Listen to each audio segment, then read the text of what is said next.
Welcome to The Explainer. Today we're diving into this completely fascinating intersection of economics, psychology, and extreme luxury. To kick things off, I want you to picture an asset in your mind. A tangible, portable asset that has consistently beaten traditional investments, just quietly sailing through economic downturns, geopolitical tensions, and shifting global markets. 14.2%. Just pause for a second and let that number sink in. Because we're not talking about the historical average return on some super volatile tech stock here. It's not the return on gold, which actually dips into the negatives historically, and believe it or not, it beats the traditional S&P 500 average. This 14.2%, that is the historic annual return on a luxury leather handbag, specifically the Hermès Birkin. So the big question is, how is this mathematically possible? Chapter 1. A bag beyond money. To really get this, we have to stop looking at this object as just a physical accessory designed to hold your keys and wallet. We need to start looking at it as the ultimate product of an invisible economic phenomenon. Because back in 2017, a Niloticus crocodile Himalaya Birkin 30 sold at a Christie's auction for a literally staggering $377,000. That is a handbag worth significantly more than the price of gold by weight. When an everyday carrying item costs as much as a beautiful home, it really forces us to ask what exactly is driving this level of manufactured desire. What are people actually buying? Chapter 2. Crafting the physical value. Now, to truly understand the psychology and the economy behind this brand, we absolutely must respect the tangible reality of how these bags are born. We really can't talk about the illusion of value until we respect the physical baseline, right? So let's walk through this meticulously structured 48-hour physical journey.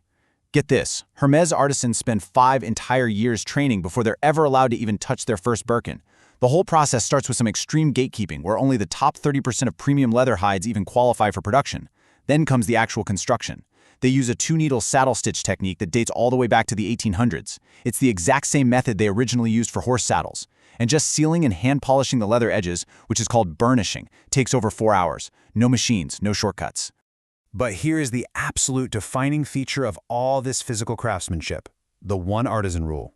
Unlike mass luxury production, where bags kind of just move down a factory assembly line, a single Hermès artisan crafts the entire bag from start to finish. When they're finally done, they place this hidden signature stamp of personal accountability right inside the bag. A second artisan then comes in to inspect the final product, and if even one single stitch is deemed imperfect, the entire bag is disassembled and completely remade. So this isn't just manufacturing, It's a really profound display of personal pride. Chapter 3. The immaterial economy. All right, so here is the great paradox. 48 hours of intense labor and premium leather, as incredible as they are, still mathematically do not equal hundreds of thousands of dollars in value. I mean, the lever and the stitching alone just don't explain a 14.2% annual return. The absolute crucial point here is understanding this definition: immaterial capitalism. In your traditional capitalist model, value is tied directly to the cost of materials and labor. But in immaterial capitalism, the true product being sold isn't the physical leather at all. What's actually being commodified and sold for vast capital gain is the brand's knowledge, its heritage, its savoir-faire, and its collective imagination. You are buying a concept, an identity, and a highly guarded social status. This exact concept is perfectly captured by the dreamy watercolor artwork straight from Hermès' 2026 financial report. Their theme for the year is literally venture beyond. Hermès doesn't present itself as some stiff corporate conglomerate just pushing units out the door. Instead, they cultivate this whimsical, timeless dreamscape. And that art style? It's highly intentional. It commodifies imagination itself, inviting the consumer right into a poetic bourgeois French lifestyle. You aren't just buying a bag. You're buying a golden ticket into this exact watercolor fantasy. But we do have to look at the reality of the numbers for a second. There are an estimated 200,000 Birkin bags currently in circulation around the world. 200,000! That proves a really fascinating point. The bag is not inherently rare in the physical sense. It's not some one-of-a-kind Renaissance painting. It is systematically produced. Chapter 4. Designing Artificial Scarcity. So, if there are 200,000 of them out there, how on earth does a brand with billions in global revenue carefully restrict access to its most famous product just to maintain that sky-high immaterial value? Well, the answer lies in their highly debated allocation model, which is actually the subject of intense legal scrutiny right now. In a recent federal antitrust lawsuit, currently playing out in a 2026 Ninth Circuit appeal, frustrated plaintiffs are alleging that Hermès unlawfully conditions the sale of Birkin bags on customers buying thousands of dollars worth of ancillary products first. We're talking shoes, scarves, home goods, all just to be deemed worthy of purchasing a Birkin. The plaintiffs are arguing this is an illegal tying practice and an exploitation of market power. Hermès, on the flip side, strictly defends this as relationship-based retailing. They argue they're simply prioritizing their most loyal clients who have built a genuine, holistic relationship with the brand over time. What's really fascinating is how this compares to their biggest competitors. Just look at the luxury conglomerate LVMH. LVMH relies heavily on what economists call artification. Collaborating with high-profile artists like Jeff Koons and pushing mass brand visibility to generate this perceived exclusivity while still selling huge volumes. Hermès takes the exact opposite approach. They rely on organic scarcity, quiet retention, and incredibly tight control over their fully integrated artisan supply chain. They absolutely do not want mass visibility for the Birkin. They want strict, highly controlled allocation. And if we look at the data, it is incredibly effective.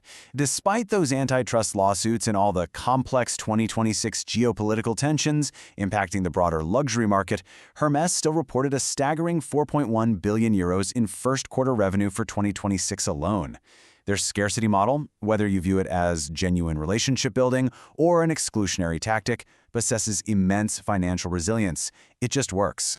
Chapter 5. The Ultimate Heritage Brand. None of this immaterial value works without a deeply ingrained, almost mythic origin story to really anchor the brand's prestige. And the myth of the Birkin begins entirely by chance, back in 1984.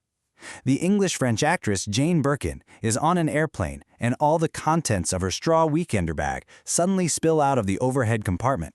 Well, the man sitting right next to her just happens to be Jean-Louis Dumas, the chief executive of Hermès. She complains to him about the complete lack of good bags with pockets, so right there on the flight they sketch out a solution together. That serendipitous little moment birthed an absolute icon. In fact, the exact same original bag owned by Jane Birkin recently set entirely new auction records at Sotheby's in 2025. I mean, you literally cannot buy that kind of marketing.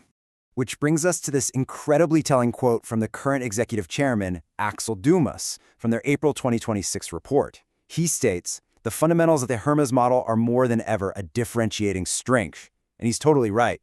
By remaining completely uncompromising in their highly integrated 48-hour artisanal model and pairing that with a brilliant, tightly controlled immaterial economy of exclusivity and imagination, they have totally insulated themselves from the turbulent global economy. So, I want to leave you with this provocative thought today. When someone finally gets that coveted call from their sales associate and purchases a Birkin, what are they really buying? Are they purchasing 48 hours of objectively flawless 19th century craftsmanship? Or are they paying hundreds of thousands of dollars for the sheer privilege of participating in the grand illusion of absolute scarcity? Because perhaps in the immaterial economy, the illusion itself is actually the most valuable asset of all. Thank you so much for joining me for this explainer. Keep asking questions, and I'll catch you next time.